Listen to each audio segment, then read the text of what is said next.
Join UF Hall of Famer and 14-year NFL vet Shane Matthews every weekday as he brings you all you need to know about your Florida Gators, including news, analysis, and opinions with some of the biggest names in sports. Find us on Spotify, Apple Podcast, Google Podcast, or wherever you listen to your favorite podcasts, or watch us live at 8 a.m. on Facebook, YouTube, and Twitter. Good morning and welcome to a Friday edition of Podup with Matthews in the Morning from the Crime Prevention Security System Studios. Large enough to serve you, small enough to care. We got a good show lined up for you today. Hope you've had a good week. We're going to kick it off here in just a second with Johnny Cornell, better known as JC around the world.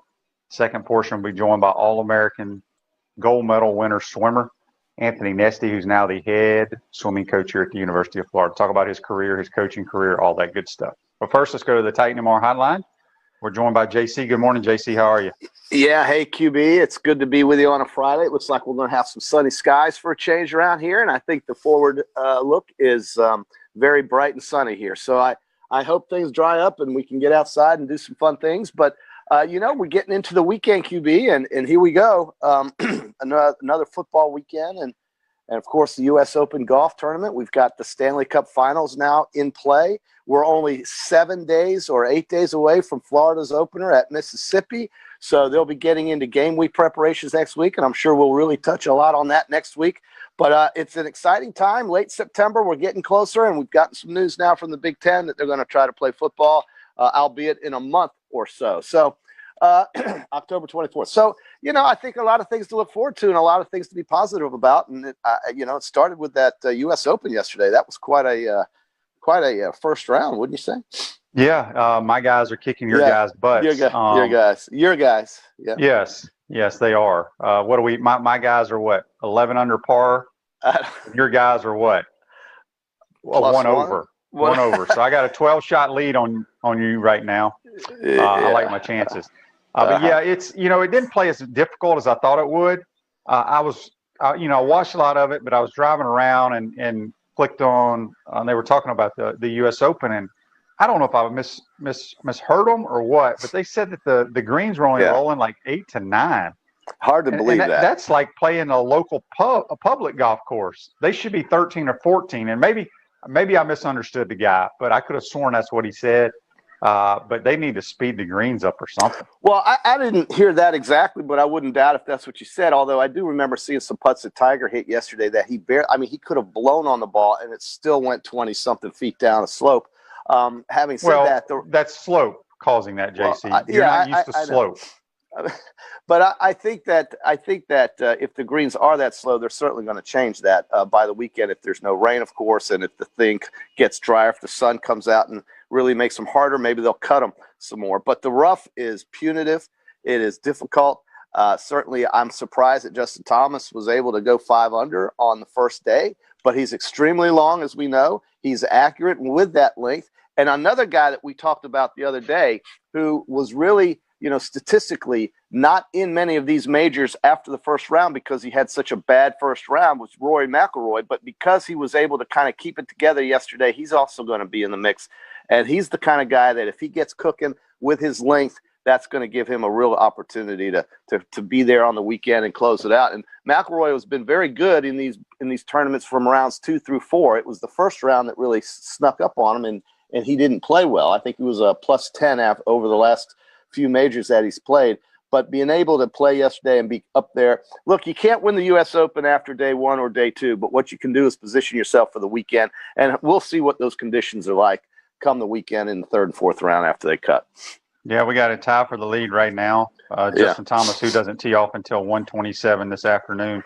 Right. Thomas Pieters from Belgium, right, 1 under through 4. So, there's the youngster Matt Wolff. Some guy's long shot pick is there at 4 under par. So, like I said, you can't win it after the first round there, big shot. So just before you start racking up championships over here, let's just see how it goes today, and then we go into the weekend. One funny stat, though, about Rory and Thomas Pieters, you mentioned, was that they've just recently had baby girls, okay? And when Danny Willett won the Masters, he also had recently had a baby daughter and won the tournament. Thomas Pieters just got done winning a European event after just having a baby daughter. And here's Rory with a new baby daughter in the mix. So I don't know. I found that interesting. Yeah, that's great. That's great information. You had a baby daughter once, didn't you? Get to play football? Yeah, but I didn't go win a golf tournament afterwards. I'm not sure where you're going with that. Last night, JC, did you happen to watch any of the Bengals Browns game? I did. It was a very entertaining game, and the Bengals are still not there, but man, they're a lot better. I think Cleveland finally showed some offensive efficiency. I think Kareem Hunt gives Cleveland and Nick Chubb gives Cleveland two really solid running backs to get them on the ground and give Baker Mayfield a chance to find some open receivers. It's nice to see Beckham finally get involved. Landry. I think Cleveland is an interesting team. I don't think they're going to win anything major, but Cincinnati's better. Cleveland's better. The division is not an easy division, I think, with Pittsburgh and Baltimore. So I thought it was an entertaining Thursday night game. I think really for the most part, most of these NFL games have really come off pretty good. Yeah, I thought Joe Burrow, he's going to be a really good pro. He's going to be a star. I said it from day one, but he can't throw the ball 61 times. That's crazy. It is, and he's getting hit too a bunch. And I think he's just a tough kid from Ohio who has really made a name for himself here in the last 24 months. And I think he's going to be fantastic, as you do. But you're right; they've got to find him some help on the ground. Mixon, whoever, they've got to get the ball running. They've got to give him some protection, and hopefully Cincinnati can win 5 or 6 games. We'll see. Last night in the NBA, in Game 2 of the Eastern Conference Finals, Miami goes up 2-0 over your Boston Celtics. So I'm not surprised we don't see a Miami Heat hat on today. Are you done with your Celtics? No, I'm not done with my Celtics, especially after what Denver pulled. I don't think it's over yet, but I'm impressed with Miami. I don't think anybody thought they would get to this point, 2 games away from the finals. And I certainly think they are the surprise in the NBA playoffs along with Denver. And I do think Denver and the Lakers will be entertaining as well. So, it could be that Denver and Miami end up playing for a championship, which would be shocking, but it would also be a testament to how evenly matched some of these basketball games are and how good some of these teams are that, we didn't expect to play well. So the Lakers should be favored. They should beat Denver, but we said that about the Clippers. I think the West will be fun, but you're right. I think the Miami Heat going up 2-0 on Boston is a surprise. Well, they're both a 3 and the 4 seed, so it's not that big of a surprise. That's true. That's true. The Heat has had a tremendous year. So, JC, we got we have a Facebook Live here brought to you by Meldon Law. It comes from Eugene.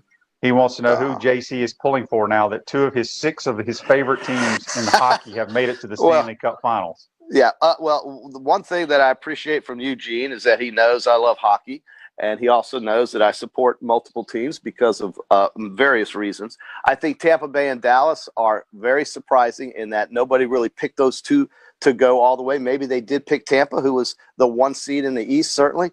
But Dallas, I think, is a surprise. They've just come together at the right time, and that's how you win hockey Stanley Cups. You're a team that can come together at the right time, whether you're the 1 seed or the 8 seed. And here we have Dallas getting backup goaltending from the Russian Khudobin. And here we have Tampa getting fantastic goaltending from the Russian Vasilevsky. We have 2 teams that are relatively healthy. Dallas has had a few days off now. Tampa and Dallas, I think it's going to be fantastic. I don't know who to root for. I like them both. I've been to more Tampa Bay Lightning games, but I've also been to a bunch of Dallas Stars games for all types of reasons. And I'm just going to enjoy it, and I'll be happy whoever wins. How's that sound for an answer? I think it's going to be great. It's going to be great. I'm just curious if you're going to have are you going to buy a Denver Nuggets or a Lakers hat or Miami Heat hat? No, I haven't been to any of those teams' games, but I've been to multiple Stars games. I've been to multiple Lightning games, which is the best entertainment value that you've missed in your life. And I'll tell you, I've been to plenty of hockey games. Well, that was 22 years ago? Yeah, or 30 but years I mean, ago? it does. I'm not a fan like you, JC. I'm not a fan who wears jerseys and things of that nature. God forbid. I mean, God forbid you put a Chris Chelios jersey on. I mean, if you put a Chris Chelios jersey on, I don't know if your kids would be able to talk to you anymore. They probably wouldn't talk to me again. That's why I don't do it.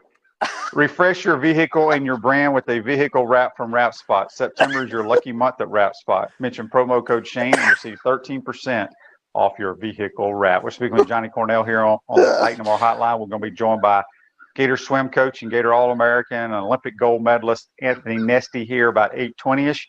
So, JC, are you excited to watch some college football this weekend? I am. I'm thrilled about that, but I think the bigger news came from this week that the Big Ten has decided now 30 days after saying they weren't going to play and that they weren't going to even revisit the idea that they are now going to try to play an 8-game season. So my question to you, QB, is this.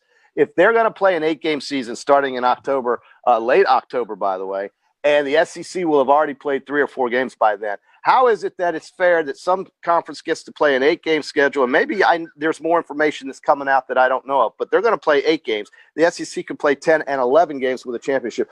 So tell me what you think about the 8-game schedule the Big Ten's rolling out when these other conferences like the ACC and the SEC are going to play 10. Well, that's not fair. There's no question about it. But there's no outside non-conference games to make comparisons, so I don't think it really matters. Let's be honest. If someone goes 8-0 or 9-0 in the Big Ten, they're going to be in one of the 14 playoff. What if Florida goes 9-1 and Ohio State goes 8-1 or 8-0? Florida goes 9-1 or Florida goes 8-2. You know, and you've got Ohio State playing teams like Northwestern and Minnesota and Illinois and Indiana and whatever their schedule looks like. Their argument is we have teams that play Vanderbilt, Arkansas, and Missouri. So I know, but there's 2 extra games. Here's the point: the Big Ten champ is going to be in this year. There's going to be 2 SEC teams. You can put it right now. And Clemson. 2 SEC so now, and then you have Clemson. I think so many people are tired of the Big 12. I love Lincoln Riley and his program, but they've been given way too many chances to get into the 14 playoff, and they haven't won a game. So I just think with the SEC playing 10 SEC games, now it depends on how you play in the championship game and who those 2 losses, if they have 2 losses, are to. I think you get 2 SEC teams in this year. I mean, there's still a lot of football. The Big Ten, to me, I don't know why they're waiting so long. They could play Florida's been practicing forever. Yeah. And they play next week. I don't know why the Big Ten can't practice for about 2 weeks and play.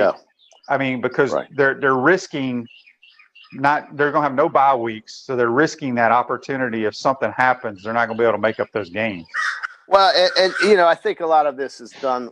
Some of this decision making has been done because of the improvements in their mind. At least this is what we're hearing, that the protocols and procedures for testing has dramatically improved in the last 30 days, shockingly. And so here we are. But without the pressure that the parents and the coaches and the supporters of some of these Big Ten programs, without that pressure, I don't think we would have seen this, regardless of what the protocols would have been. I don't think some of these people in the Big Ten want to play football. I just think that the majority of them do, and that's good enough to get them back on the field. And you're right. I don't know why it's going to take so long, but they're coming out with so much medical mumbo jumbo and so much bureaucracy with regards to keeping track and tracking this disease.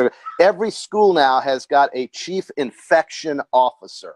So, I mean, there's going to be a lot of things that they're going to have to deal with off the field that could distract, in a way, some of these guys on the field. But I understand that at least it's better than not playing, in my mind. But who knows? I mean, in a month from now, if we see a surge in infections or whatever happens in Indiana or Minnesota or Wisconsin, who knows if they're really going to kick off. I think they're planning on it, but it's still a month and a half away almost. I mean, it's a long time. October 24th is darn near Halloween. So, I mean, that's still a good ways off, you know, when you think about it, QB.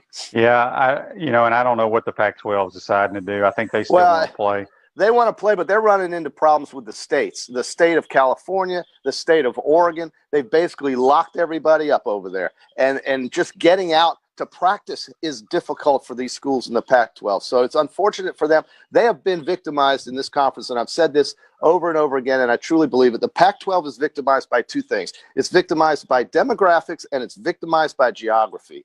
Geography in the sense that it's hard to travel and watch your team play on the road or travel to something as simple as a championship game. And demographics, because there's so many people in California and out there out west, they just don't care enough about football. You can see it in their facilities. You can see it in the money they spend or don't spend. And it really isn't that big a thing in that part of the country as it is in this part of the country. I think that's pretty obvious. Well, it's not just football. They just don't care about sports, college athletics out there, right. period. College they got too much other stuff going on. That's right. We got a Facebook Live comment here brought to you by Meldon Law, where you matter most. Rick says, that Stanley Cup answer is just like a politician who doesn't want to lose any votes. Good job, JC. Well, Maybe you should get in the political arena. Well, I can be politically sports correct too. I mean, tell Rick, listen, if I have to really pick, I mean, if you put a gun to my head, God forbid, I had to pick, I guess I would root for Tampa. That's the Florida team. That's the team I've gone to the most to watch. And I've had the more fun at Tampa Bay Lightning games than I can remember. But Dallas is right there in the entertainment value of it and with the fun. I mean, it's just, these are two great places to watch hockey games. Rick, thank you for the question, though. So, JC, back to college football. Any games on your radar to watch this weekend? You know, what's Notre Dame doing? I don't know why I care about Notre Dame because they play South Florida. They will destroy South Florida. Yeah, and I knew Florida's horrible. Yeah, and I just think to myself, you know, Notre Dame gets this ACC gig right now. It's a rent-a-year for Notre Dame, and I think they might be the only team that might even stay on the field with Clemson for 3 quarters out of the 4. But I really look at these matchups, and there's nothing tremendous here. I think UCF is playing at Georgia Tech. That could be an interesting game for people here on a local level. But as I go down the list, there's really nothing that stands out as being really exciting for me in terms of this is must-see TV. You know, Oklahoma State, Tulsa, Lafayette and Georgia State, Austin Peay and Cincinnati. I mean, I think next week for me is when it really gets going and when I'll finally get really jacked up about the schedule and watching TV for 7 hours during the day. Well, it's because the SEC will be playing. That's why. Totally. And I think eventually the Big 12 gets some conference matchups going like Texas and Oklahoma, and then we get Oklahoma State in there. That could be interesting to watch for those folks in the Midwest. But the fact that the Big Ten is coming back to play, even though it's a month and a half away or 5 weeks away, at least gives them something to look forward to and to think about. But here in the SEC, next week it's going to be a 10-game conference schedule. And we've said this before, this is going to be something that people are going to like so much that in spite of your love for small college football, and that's okay, I just don't know if the schedule maker is going to come out and put 4 cupcakes on Alabama's schedule going forward. Maybe they will, maybe they won't. Maybe they'll stay at 8 conference games, but maybe they won't after this year. And if we ever want to get a 9-game conference schedule so that we have more crossover matches in more frequent times, then I think this could show us how much that adds value and credibility to the scheduling here in the SEC. And maybe they will go to 9 games after this season. That's what I'm hoping for that comes out of this, to tell you the truth, because I think an 8-game schedule, although it might be good for the teams in terms of rankings, I don't think it's great for the fans because you got 4 games with maybe one of them being competitive outside of the conference. I don't like that. I mean, well, we know you don't. We know you don't. I don't have a problem. I don't think Buddy Martin likes it either. Well, who cares what he likes? But my point, see, what you guys don't understand, what you guys don't understand is it gives so many kids. I mean, I sound like a broken record. You guys can't listen. No, that's great, QB, but that's not what we're here for. I'm glad that these kids get it. Okay. Again, if you had a kid that had an opportunity to play football at Troy University, you would have a different mindset. If you had a kid that had the opportunity to play at Southern Miss or South Alabama or one of those schools, your attitude would be totally different. Y'all are looking at it from the wrong standpoint. Well, but see, I get what you're saying, but the fact of the matter is there's not many people out there who do have those kids because that is first a lie. Of all, look at all the kids playing. Playing college football is a hard thing in itself. I mean, not many kids go from high school into college football. I mean, the majority of kids don't go to college to play football. But I see what you're saying. Okay, that's great for them. I don't mind if they want to play each other on Saturday. I just don't want to watch it. So, I mean, but you would if you had a kid that did. Okay, maybe I would. I would also watch my kid on the floor of Congress if he were writing bills, QB. But I don't watch C-SPAN every day either. Well, that's a bad analogy. Oh, why? I'm just telling you. Here's the thing, JC. You know, it goes back because I argue with Buddy about it all the time. Because when you coach kids, look at the NFL. Look at the NFL. how many of those kids I bet you majority of the NFL is made up of non-Power 5 players. I bet if somebody did. I would disagree with that. Well, it's going to be a lot more non-Power 5 players in that league than you think. I promise you. I don't think it's the majority. Okay, but real quick, that's what you just said. Who is the greatest running back in the history of the NFL? I don't care if it's Walter Payton or Jerry Rice. Okay, that's fine. Okay. That's great. But the greatest quarterback in the NFL was a Power 5 guy who was drafted probably in the 6th round. The other greatest quarterback in NFL history was played in the Pac-12, okay? And I don't even think he was a starter. That would be Aaron Rodgers, maybe? So he went to a junior college. He went to a junior college. He went to Cal after he went to a junior college. Right, but my point is he went to a junior college. Okay. Nobody cares. Do you want to get rid of junior college football? No, I didn't say get rid of it. But look, Cam Newton had to go to a junior college too, but everybody knows what he did at Auburn, not at Texas. And listen, when he won his state championship in JUCO, Texas, that's great, wonderful, but we don't talk about that, QB. No, we don't. But it's not about talking about it. There's nothing wrong with those kids playing the Floridas and the Alabamas. You should have a Kent State, MAC, Florida Atlantic, and Florida International hour on the podcast one of these days. You're damn right I should. Well, do it. Come up with your small college segment. Go for it. See how that rolls. Do it. Do it. So you as a fan, would you rather watch Marshall play Appalachian State or Alabama play Vanderbilt? Alabama play Vanderbilt. You're crazy as hell. It's my school. I'm not. What the hell do I want to watch Appalachian let's just say for? Florida play Alabama. Of course.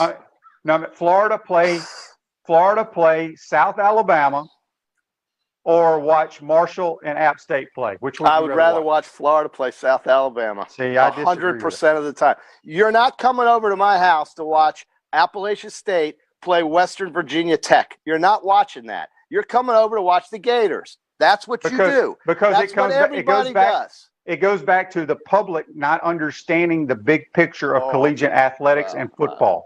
Guess what? The public is going to understand what they want to understand, and they're going to pay for what they want to pay for. And I'm telling you, people don't like paying for the Western Carolinas to roll into the swamp. Then don't go.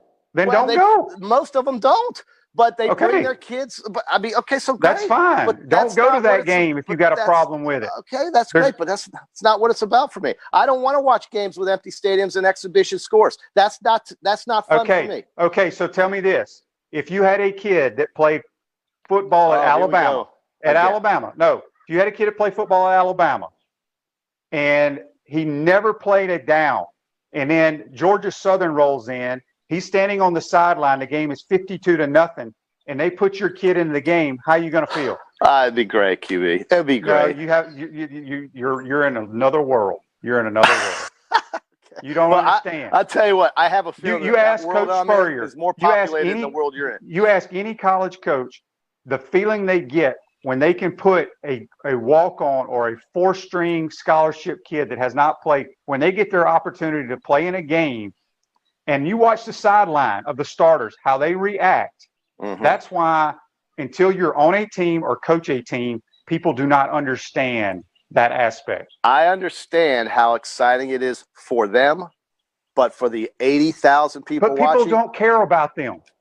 They're not the ones practicing every day. They're not the ones that put in the sweat and do it all year long. They deserve that opportunity. That's my point. Whether a fan wants to pay or not, who cares? Who cares if a fan wants to play? You're asking me. I'm a fan. Right. So my point is the players don't care if you come to that game because they have an opportunity to play in a huge environment with an opportunity of a lifetime they'll remember the rest of their life. If you're going to ask me which game I'm looking forward to this weekend, it's really hard to pick. But I would say that if I had to watch a game that was, I had to watch it for 4 hours, it would probably be Notre Dame and South Florida, just because I want to see whether or not Notre Dame can really blow someone out. They will blow them out. The best game is Miami-Louisville. Yeah, okay. Yeah, I don't. All right, JC, we run out of time. You go watch the reruns of Alabama-Florida tape that you got in there. All right, I'll go watch the reruns. Thank you for that. Have a good weekend. JC, join us on the Titan MR hotline at Center State Bank. We put business first. We are the largest community bank in the state of Florida and understand that small businesses need a community business partner that they can rely on. Center State has 5 convenient Alachua County locations to serve you better. Center State Bank, member FDIC. Going to take a time out here. When we come back, we'll be joined by head swimming coach Anthony Nesty. You're watching and listening to Podup with Matthews in the morning from the Crime Prevention Security System Studios. We'll be right back. Hey Gator Nation, this is your former head ball coach Steve Spurrier. Check out our show Inside the Huddle with Shane Matthews and Steve Russell every Tuesday during football season on 8:50 a.m. and 98.1 FM WRUF at 10 o'clock a.m. We want to take this moment to thank all our sponsors who keep the show going and pay the bills. Our gridiron sponsors are Crime Prevention Security Systems, large enough to serve you, small enough to care. Titan MRI, Gainesville's only locally owned and operated MRI facility. GTS Handyman Services, whether you need carpet cleaning or expert painting in Gainesville, they are the team to hire. Meldon Law, where you matter most. Peachland Dental, Gator Nation's first choice for dentistry in Port Charlotte. Celebration Point Town Center, Center State Bank, Chris Doring Mortgage.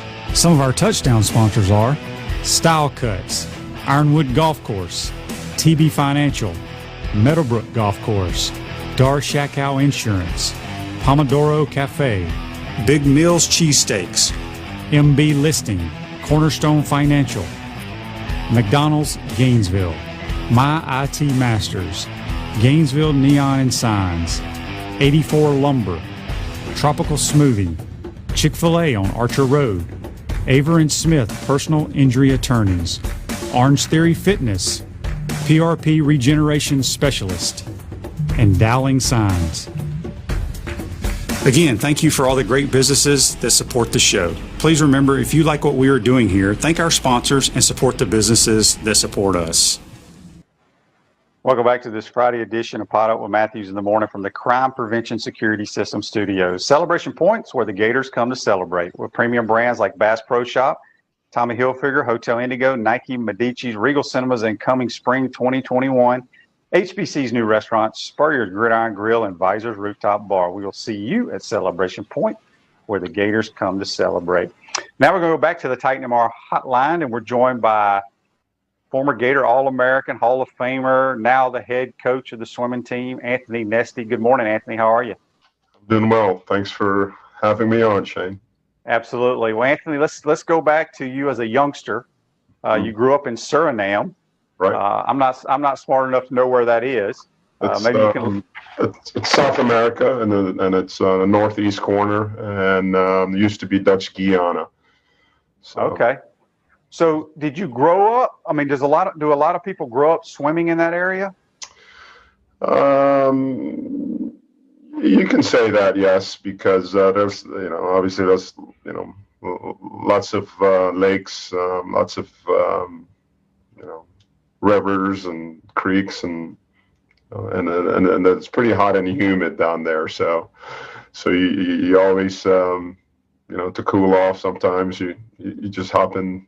Obviously into the pool, but where I grew up, it was mostly I grew up in the capital, and when you go out of town and on vacations, you're always going to places with their rivers or beautiful lakes or creeks. So, gotcha. All right, so you come to the U.S., I believe, as a youngster from swim meets or what have you, and then tell us how you ended up going to high school at Bowles there in Jacksonville. Well, I was 16 when I moved to Bowles, to the U.S., and then attended Bowles. My obviously when I was 14, 15, I was a pretty good swimmer back home, and I was kind of winning all the regional meets in the Caribbean and South America, and my dad wanted me to explore going to the States, because most kids in Suriname, once they graduate high school, they don't stick to the sport any longer, especially swimming, because swimming is so demanding to begin with, and so it's either go to the States and find a a good high school with dorms that you can continue your career. But my dad, he back then you had to write letters, right? So my dad wrote, Greg Troy and at the Bowl School, and I believe he another school we contacted was Pinecrest, I think. And out of the two schools, Bowles was the only school that replied. So by default, I went there. Well, Bowles has had some tremendous swimmers come out of there. Let me ask you this. It's hard enough for parents to, when their kids get to go off to college, it doesn't matter if you live here in Gainesville and you're sending your kid to Tallahassee. It's difficult for parents to let their kids go. How difficult was that for you just to go away for high school? I think the biggest shocker for me was, the weather. That's number one. Obviously, there's some cultural differences. The language, and Suriname, we speak Dutch, so. But I was pretty fluent in English, and I had I adjusted pretty well and pretty easily. I was always an independent guy, so I didn't have any problems. Obviously, the big concern of any parent is when you send a kid off, to high school, college, is it safe? Are they going to have pretty good people surrounding them, from the coaching staff to the athletes in the program and the student body. But as you well know, Bose is a fantastic school, fantastic in athletics as well. And my parents had no concern at that point, because they knew I was in a good environment. Coach Troy runs a pretty tight ship, so they had no worries about that. So when it got time, once you were done at Bowles, obviously it was almost like a foregone conclusion that you were probably going to come to Florida to swim. Did you have any thoughts of going anywhere else to swim in college? Well, I visited two schools. One was Florida, and the other one was Texas. And I chose Florida because I was kind of used to the Florida way of North Florida way of life, so to speak. Used to the weather, and it was pretty close for my family to visit, because you fly to Miami and took. And then you can hop on another flight to Jacksonville, or or Gainesville, or whichever airport you would like to fly into. But it was a pretty easy decision. It's like, and the program was fantastic. So, and the thing what really impressed me about Florida, there's just a history as far as the Olympics are concerned, because I think we have the most Olympians than any program in the country, and you're talking medals. We're pretty good as far as getting people swimming at a high level internationally, and of course the Olympics is where it's at for swimming. The Olympics is kind of our Super Bowl, if I can say. Right. We're speaking with Anthony Nesty here. You can follow him on Twitter at Anthony_NestyUF. Speaking of the Olympics, I mean, you win, I think it was the first gold medal for your country, and Correct. You beat an American, Matt Biondi. Talk a little bit what it was like being in the Olympics, first of all, and to win a gold medal. I mean, that had to be the ultimate feeling ever.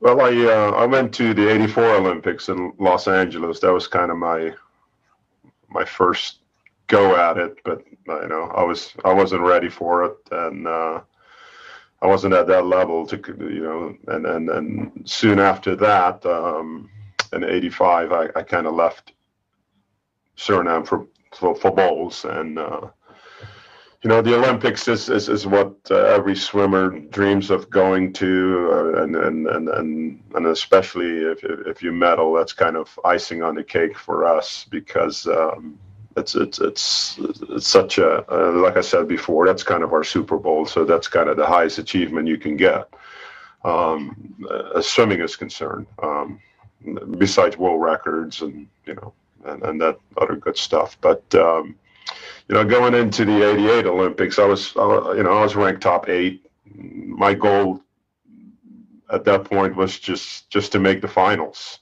8 make the finals, and I was ranked top 8 going into the Olympics, and my goal was if I made it to the finals, maybe I have a chance of getting a medal. But I wasn't thinking of getting a gold or silver. I was, my goal was to get to the final and hopefully just to squeak in a 3rd place or something. So, obviously, I had a pretty good race, and the most important thing that Randy was my coach here at UF, and he was always harp on us to attack the finish nonstop. And I mean, it was a constant reminder for the entire program and all the athletes. You can't let up until you touch the wall. So, and what I did there was, I had a great finish, and I hit the wall just right, and pretty lucky, hard work, and it was pretty good moment for me. Yeah. We got a text here on the Titan MR text line for you, Anthony. It comes from Bill. Bill wants to know, where do you keep your gold medal? I keep it in a safe at home. Okay, so you don't have it displayed at all? No. I'm not that type of guy. No, I know you're not, but I didn't know if, like, obviously when you're recruiting kids, do you pull it out? No. Wear it around? No. So Anthony, so you win the gold medal, and then you swim at Florida. Right. And you and I were there about the same time. Yeah. I got to ask you this. The only other swimmer I've had on my program, I've had Dara Torres. And you guys are crazy. The way y'all trained, and then y'all would throw these crazy parties. And I just don't know how y'all did it. I mean, was it just that y'all trained so hard, y'all had to have some fun and didn't care how bad you felt? I mean, it amazed me. No, it's it's life of a swimmer, I guess. But those are the old days. But things have changed as far as the party scene, as because obviously we grew up at a different time too. So right. But the discipline, it's like you said, you got to blow off some steam, and that was kind of a common thing that, for swimmers is to train hard and party hard, I guess. Yeah. Y'all did it it was unbelievable. So when you look back at your Gator career, Mm-hmm. I mean, you set numerous records, y'all won many championships. Is there one moment in your Florida Gator swimming career that stands out the most to you?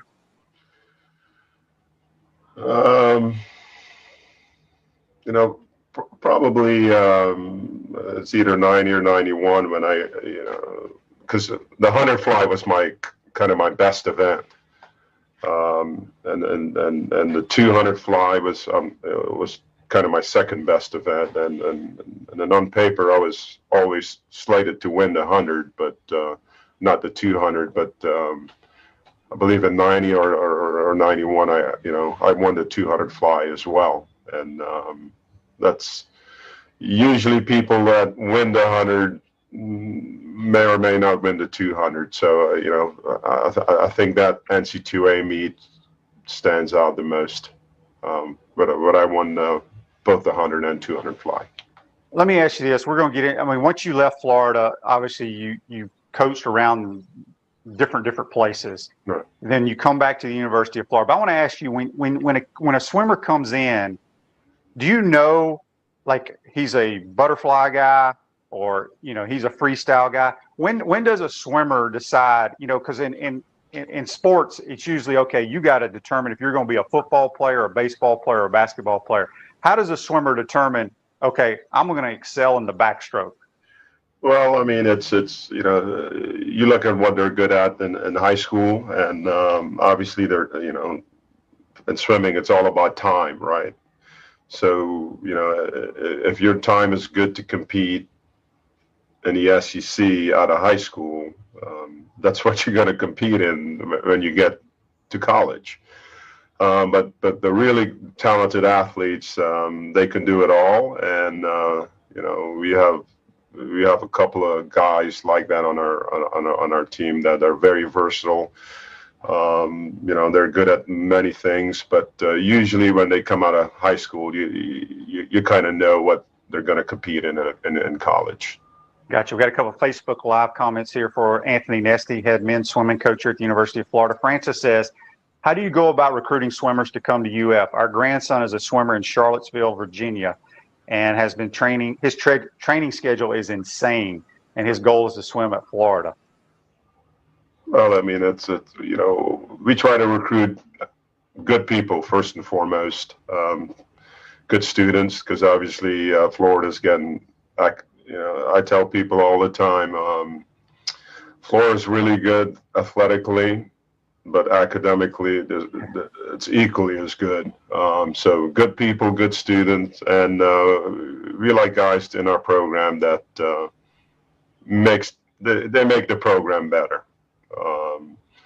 Sometimes it's not always, it doesn't show up on the on the scoreboard all the time, but we have guys here that are high performers. We have guys here that don't perform as well as they should, but they add something to the program.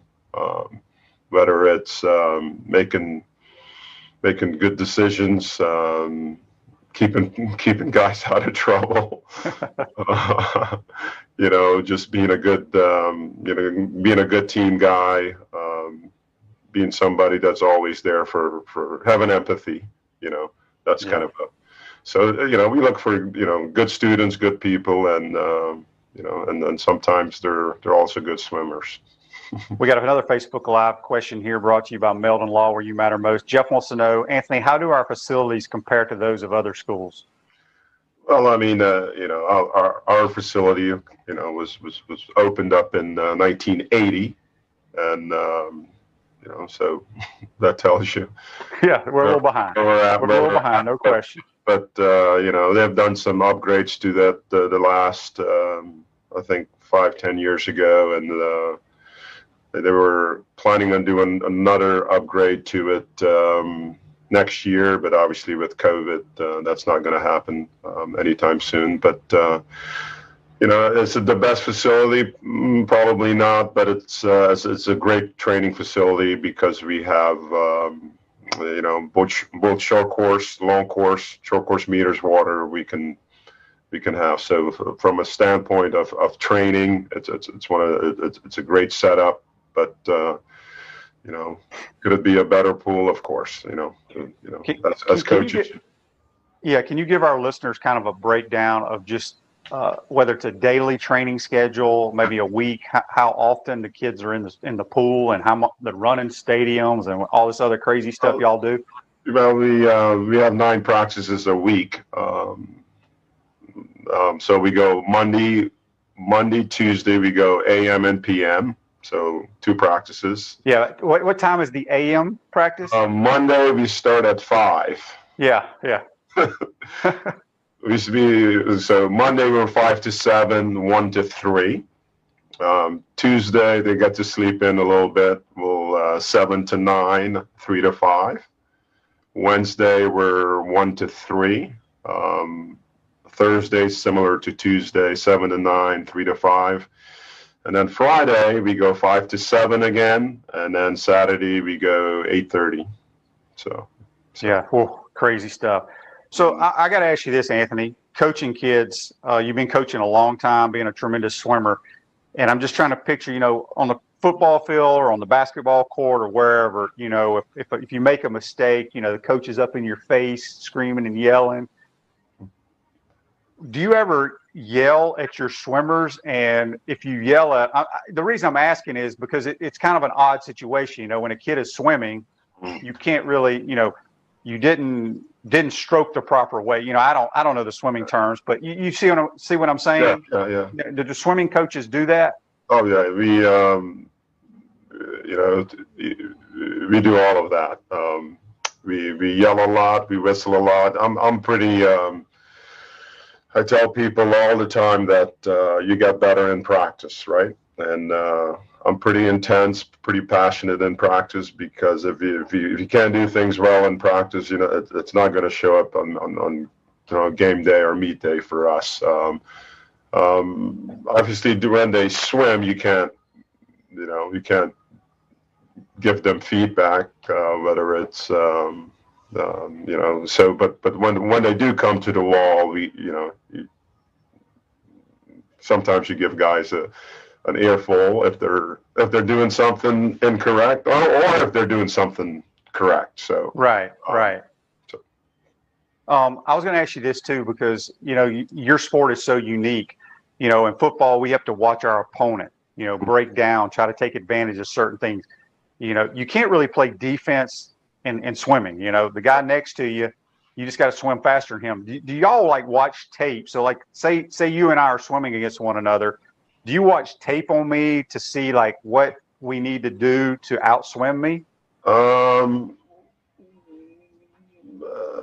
Did that make any sense? Yeah, it makes sense. We don't watch film on other athletes.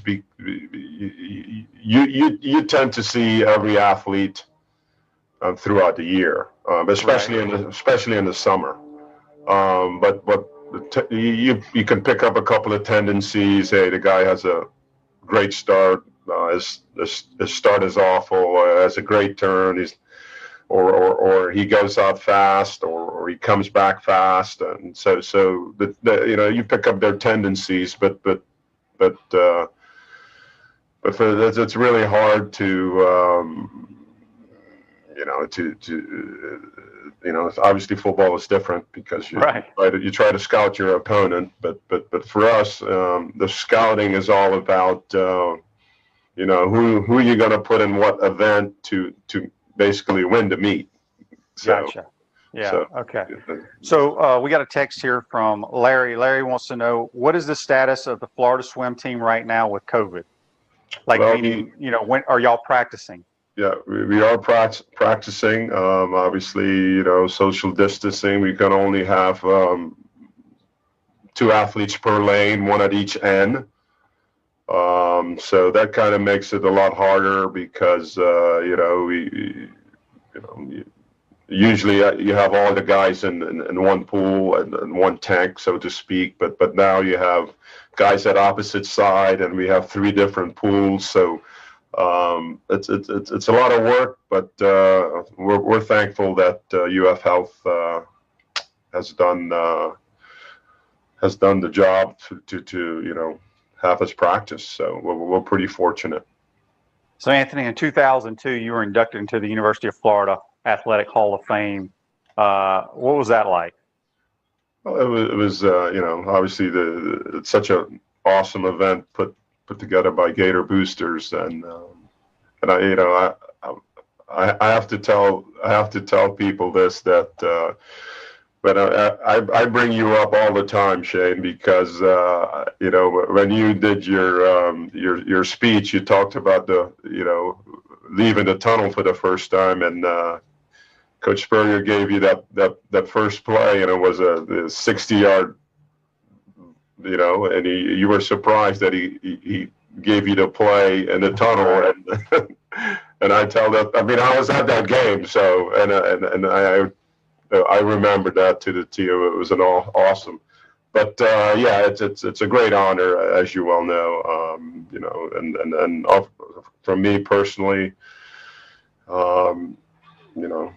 swimming at a university, especially Florida, and with all the Olympians, with all the great support you get from, the strength and conditioning nutrition staff, the trainers, the academic advisors. It's just a top-notch program, and to be honored as a Hall of Famer of this great university is it's special. And I tell people all the time that Florida's so unique and special that I'm a Hall of Famer for forever. So it's yes, indeed. Last thing for you, Anthony, we got a text here from Susie. She wants to know, are any of the Olympic athletes training here in Gainesville? Yeah, obviously, Caleb Dressel is still in town. He's training with the Gator Swim Club pro group. Ryan Lochte is still in town training with a pro group, and several others. We're supposed to have an Olympic this past summer, but postponed to next year. So right now we don't have anyone qualified for the Olympics yet. So hopefully we have a couple Gators representing their respective countries, and also the Gators as well. So well, good stuff, my man. Hey, do you ever, when these hot shots come in as like freshmen, do you ever say, okay, me and you on the blocks, we're going to see what you got? You ever try to outswim them?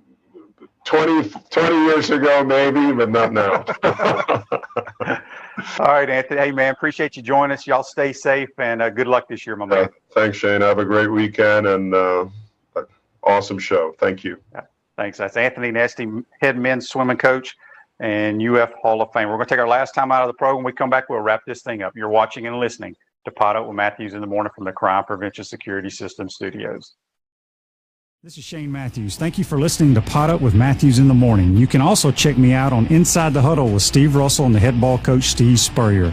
Tune in every Tuesday during football season on WRUF 98.1 FM, 8:50 a.m. at 10 o'clock in the morning, or find us on your favorite podcast platform.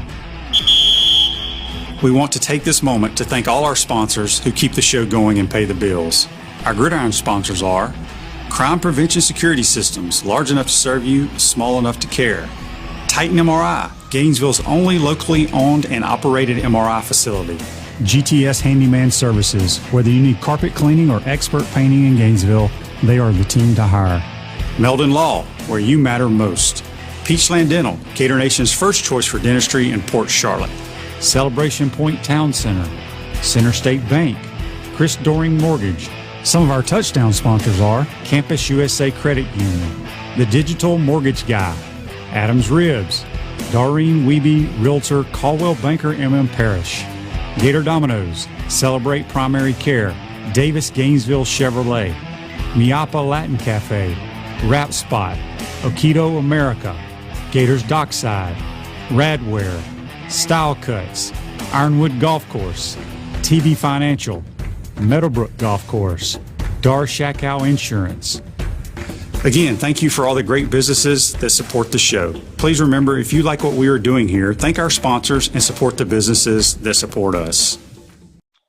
Welcome back to Podup from the Crime Prevention Security System Studios, large enough to serve you, small enough to care. Chris Doring Mortgage, they do mortgage lending right, helping home buyers throughout Gainesville and North Central Florida. Call Chris Doring Mortgage today, 352-244-0840.